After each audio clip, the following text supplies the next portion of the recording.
Tu veux savoir comment manquer à un homme. Vraiment. Alors oublie les jeux de rôle, oublie les manipulations compliquées. Un homme commence à penser à toi, à ressentir ton absence, non pas parce que tu cours derrière lui, mais justement parce que tu sais retenir certaines choses pour toi.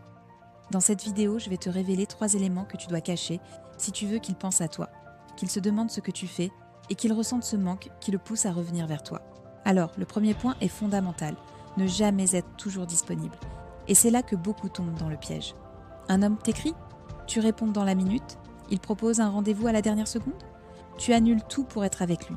Résultat, tu lui envoies inconsciemment ce message, ma vie tourne autour de toi. Mais ce que tu dois comprendre, c'est que le désir naît du manque. Si tu es tout le temps là, il n'a aucune raison de se poser des questions, de penser à toi ou de craindre de te perdre. Ton énergie devient acquise, banale, prévisible. Alors, qu'est-ce que tu caches exactement ? Tu caches ton emploi du temps. Tu arrêtes de tout dévoiler. Il veut savoir ce que tu fais ? Tu restes vague ? Il veut que tu sois dispo immédiatement ? Tu as déjà quelque chose de prévu. Même si ce quelque chose, c'est juste prendre soin de toi ou regarder une série. Exemple concret. Il t'écrit à 19h. Viens, on se voit ce soir. Au lieu de sauter sur l'occasion, tu réponds calmement. Ce soir, je suis prise, mais demain, pourquoi pas ? Simple, clair et surtout puissant. Parce que là, tu inverses la dynamique. C'est lui qui doit s'adapter à toi. Et crois-moi, plus tu sembles occupé, plus il se demande « Mais qu'est-ce qu'elle fait ? Avec qui elle est ?» Ce doute crée du manque, et ce manque devient obsessionnel. Le deuxième point, c'est de cacher tes réactions émotionnelles immédiates. Et là encore, c'est une erreur très courante. Tu montres trop vite ce que tu ressens. Exemple classique, il ne t'écrit pas pendant quelques heures. Automatiquement, ton cerveau part dans tous les sens. Il ne pense plus à moi. Peut-être qu'il parle à une autre. J'ai sûrement fait quelque chose de mal. Et au lieu de garder ton calme, tu craques. Tu lui envoies un message, ou pire, plusieurs. Mais laisse-moi te dire une chose, plus tu montres que son comportement contrôle tes émotions, plus tu perds ton pouvoir d'attraction. Parce qu'un homme le sent, il perçoit quand tu es dans l'attente, quand tu es en manque, et ça fait baisser ta valeur à ses yeux. Ce que tu dois apprendre, c'est à ne pas réagir dans l'immédiat.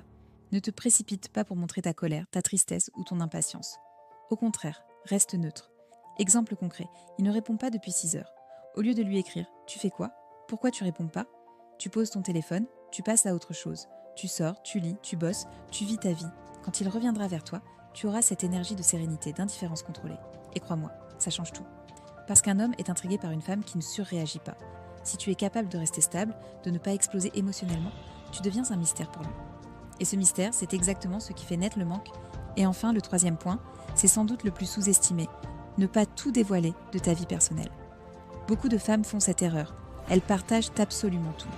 Ce qu'elles mangent, où elles vont, avec qui elles sortent, à quelle heure elles rentrent. Bref, elles se transforment en livre ouvert. Le problème ? Un homme qui sait tout n'a plus rien à imaginer.